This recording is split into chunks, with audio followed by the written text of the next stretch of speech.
ভাস্কর, ভাস্কর, আমি কি করলাম ভাস্কর?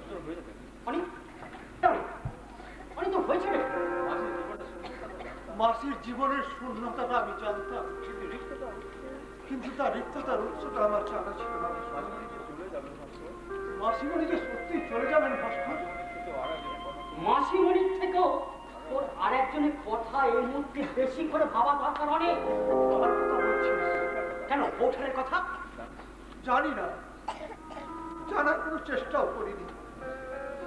মাসিমণি আর ট্রাই করুন, আমার না দেখতে পাওয়াটা আমার চোখে আঙুল দিয়ে উনি দেখিয়ে দিয়েছেন।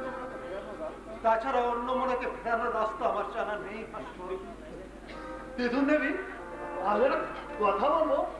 যা বলার কষ্ট করে বলো। আগেও বলেছি, আপনি মন দিয়ে শোনেন। রং চঙে জেল্লা জম, এটা কিন্তু ঠাট্টা তামাশা করার সময় নয়। সরি স্যার, ভুল হয়ে গেছে। তিতুন দেবী বললেন তাই বললাম।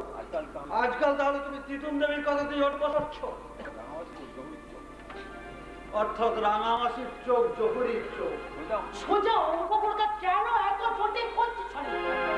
হ্যাঁ স্যার, সরল অঙ্ক যদিও সোজা নয়, তবে এই অঙ্কটা একেবারে সোজা। না পেছিয়ে সোজাসুজি কথা বলো। তুমি ভুলে যেও না, তুমি আমার একজন সাবঅর্ডিনেট স্টাফ। বলি স্যার, তো তবে আমার একটা গানের কলি মনে পড়ে যাচ্ছে, সেই মান্নানের গান, মাঝে মাঝে বন্ধ হলে বন্ধ কি। তুমি বেসুরার গান গাইছো? গুজরাট তো মাঝে মাঝে চিন্তা ইচ্ছে করে। একটু আগে তুমি কি গানটা জানো গাইলে? সরি স্যার, ভোতা গলার গান গাওয়া উচিত হয়নি। Stop nonsense. কি গান গাইলে? ওয়ার্ডিংটা বলো, ওয়ার্ডিংটা। মাঝে মাঝে মন্দ হলে মন্দ কি। কোথায় কোথায় যেন গানটা শুনেছি, মানে এই কয়েকদিনের মধ্যে বোধহয় মান্নাদের রেকর্ডে। নো নো, ও আমার মেমোরিটা এত বিচ্ছিন্ন করছে কেন? আমি বলবো তুই একটু ভেবে দেখ, তোর নিস্তরঙ্গ নিঃসঙ্গ অমলিন দাম্পত্য জীবনে কোনদিন কি তোর বধূটাকে তুই বলেছিলিস মাঝে মাঝে বন্ধ হলে বন্ধ কি? সোজা জিনিসটা কেন জানিস, আমরা না অনেক সময় ফুল দেখতে কেমন ভালোবাসি। Oh my God! What a fool I am!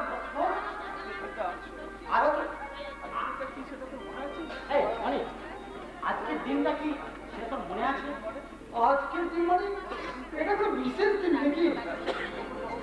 দিনটা ব্যবসা বিজ্ঞাপন জগতে চটকদার মশলা নিয়ে বেঁচে থাকলে কি নিজের জীবনে সারাদিন দিনটার কথা মনে থাকে? বন্ধু ভাস্কর, অনিতা, মাত্র 5 বছরের ভুলে গেলে?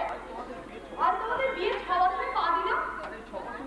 আর এই 6টা বছরে বৌঠান চেয়েছিল তোকে একটা সারপ্রাইজ গিফট দিতে। হ্যাঁ, যেটা অনেক অনেক দিন তোর বাড়িতে শোভা। হ্যাঁ অনিতা, সেটা একটা ছোট্ট বাচ্চার ছবি।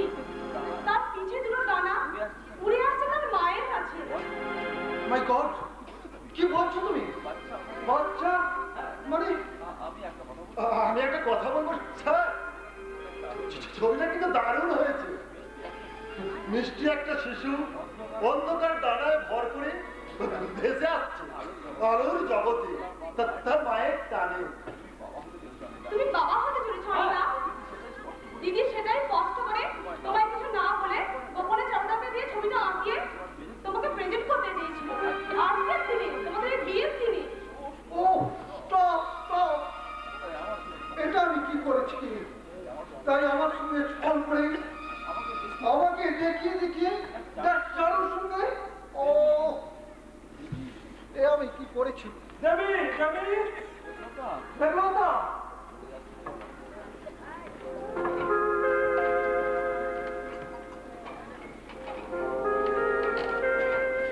চলে যাচ্ছ দেবতা?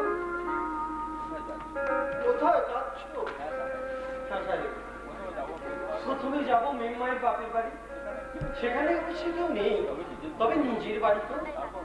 তারপরে বৃন্দাবন, হরিদ্বার, আর তারপরে মেম্মা যেখানে নিয়ে যাবে সেখানেই যাবে। শঙ্কর, তোকে না কালকে বললাম তুই এই বাড়িতেই থাকবি। আমার মেম্মাকে ছেড়ে আমি কোথাও থাকতে পারবো না স্যার। মেম্মাই তো আমাকে প্রথম এখানে জায়গা করে দিয়েছিলেন। আব্দুল্লাহ তুই? আমিও যাবো সাহেব, টিকিট কাটা হইয়া গেছে। কিন্তু কাশী, বৃন্দাবন, মথুরা, গয়া এসব তুই যাবি কি? যত পর্যন্ত সাহেব মানুষে মানুষে আল্লাহ, যিশু, রাম, রহিম, এদের মধ্যে কোনো তফাৎ নেই। বুঝলাম। দেবলতা বলে মুখে ফাউল করে ফেললে, পেনাল্টি হয়ে গেল। হ্যাঁ ওঠা, এতক্ষণ অনেক সঙ্গে ভালো ডিউটিং করে অনেককে চোখের জলে নাকের জলে করে হঠাৎ বাপের বাড়ি চলে যাওয়া মানে তো পেনাল্টি গোল খেয়ে যা। না না, তুমি বলনি, জিতুনি তোমাকে সব বললো। চালুদার সঙ্গে ছলকোনোয় খেলা, মাঝে মাঝে মন্দ হতে গিয়ে মন্দ হওয়ার কাজটা নিজের কাজে তুলে নিলে করতে পারলাম না ভাই। চারুকে দিয়ে আমার ভাবি সন্তানের একটা সিম্বলিক ছবি আঁকিয়ে আমি ওকে জানাতে চেয়েছিলাম আমি মা হতে চলেছি। চারু বলল ছবিটাও চুরি হয়ে গেছে। তাহলে বলবো আমি, চারুকে তুমি সত্যই ছিল? চারু এঁকেছিল? তোমার মনের মতন করে একটা ছবি এঁকেছিল?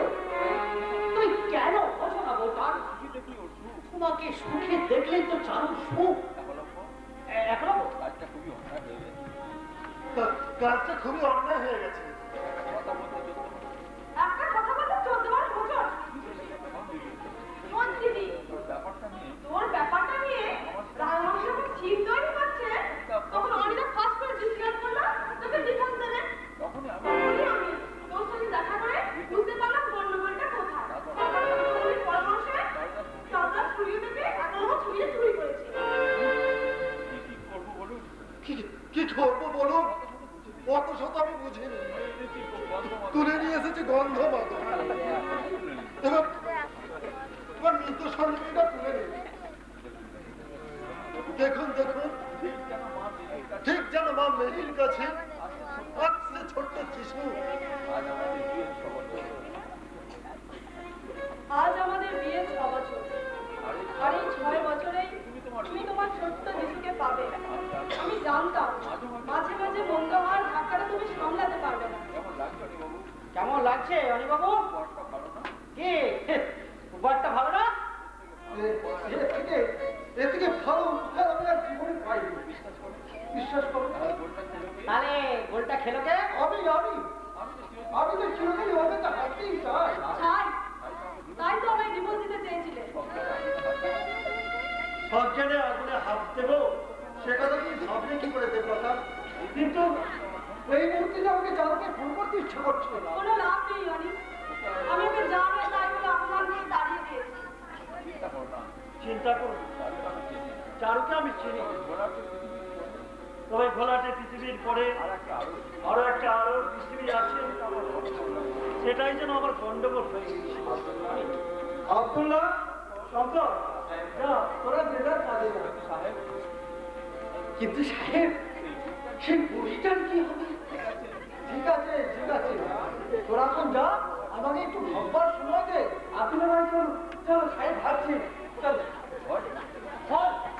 ভেবেছিলাম অনির বিয়ের ব্যবহার সেই ব্যক্তিদের খবর, কিন্তু হলো না।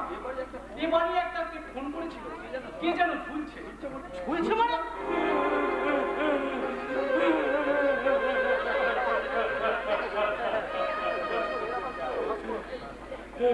বোঝো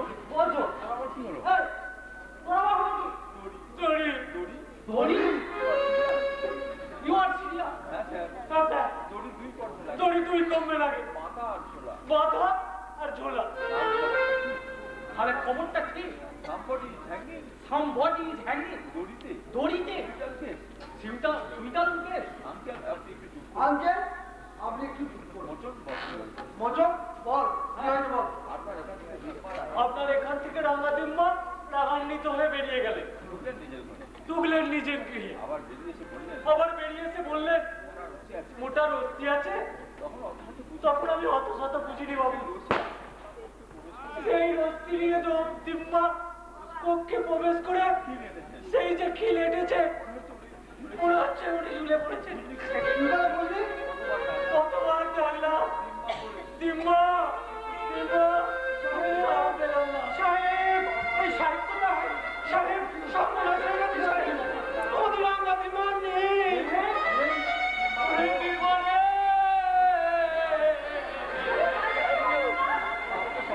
আমাকে সঙ্গে নিয়ে বৃন্দাবন ভ্রমণ করবেন বলেছিলেন, ওনার তো কেউ নেই। আমাকে পুষিলে এবার সংকল্প করেছিলেন, ওরে আমার জীবনে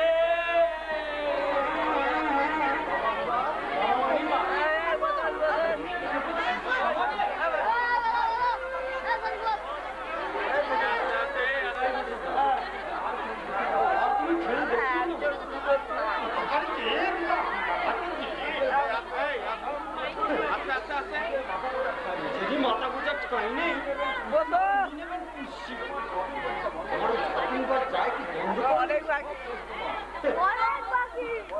বয়স্ক মানুষ, তাকে কেউ বাড়ি থেকে ওইভাবে বেরিয়ে যেতে পারে? এরপর সত্যিই যদি কোনো কিছু করে বসেন, কি আর হবে? সবার হাতে হাত পাড়ানো, আর এখন সবার হাতে মোবাইল আছে। আর মিডিয়া লেকচার নিয়ে হয়েছ।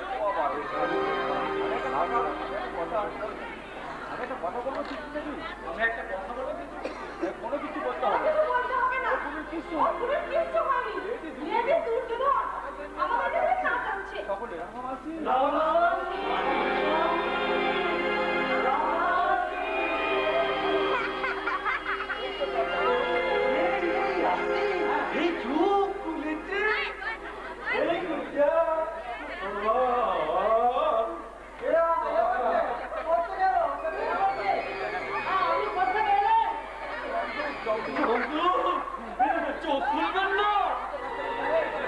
দেখতে পাচ্ছেন না সাহেব, মরা সাহিত্য টানতে টানতে নামাচ্ছে।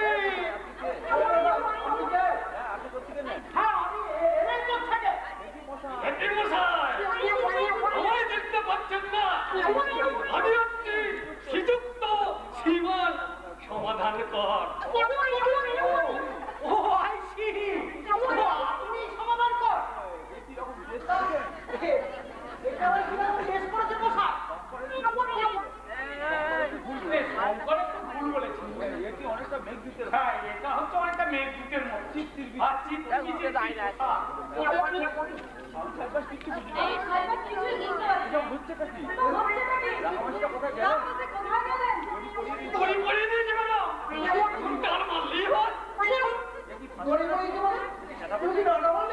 বলতে পারে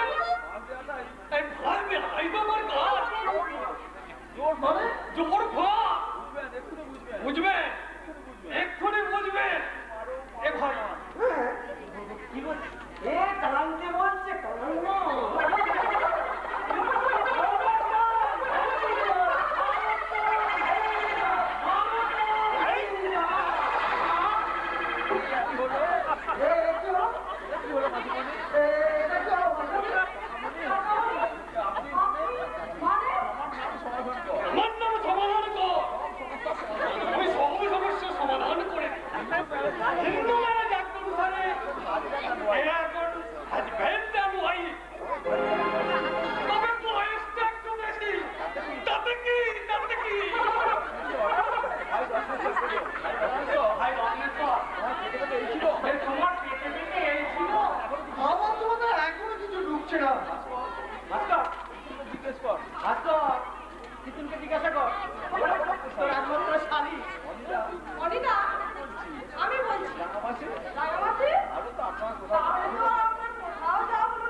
আমি বলছি হ্যাঁ বলটাকে ভাত দিয়ে চলবে না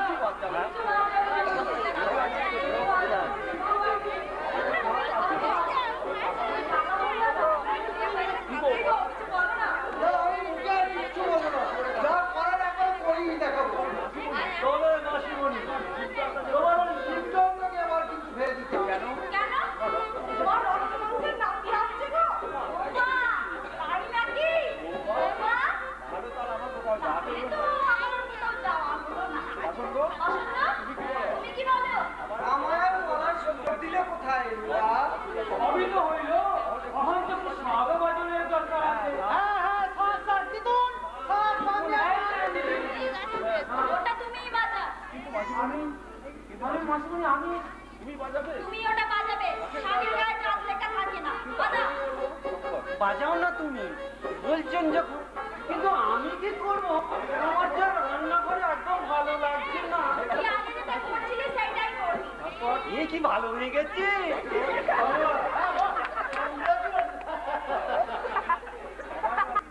হ্যাঁ শুধু আমাকে করলে হবে না কিন্তু কেউ কর ও যদি ঠিক সময় না সবকিছু জানাতো না এসব তো কিছুই হতো না বুঝলি এগুলোর ব্যবস্থা হচ্ছে। হ্যাঁ মদনবাবু, আপনি তো সামনে এসে ঠিক করবেন। চিন্তা করবেন না ম্যাডাম এই সমাধান কর থাকবে নো চিন্তা আর আমার বৃন্দাবন গ্রহণ করা হলো তুমি আর জীবনের মতন এবার একটুখানি ক্ষান্ত দাও না দেখো না ভালো কিন্তু কাছে বাকি রয়ে গেল ভাস্কর বাবু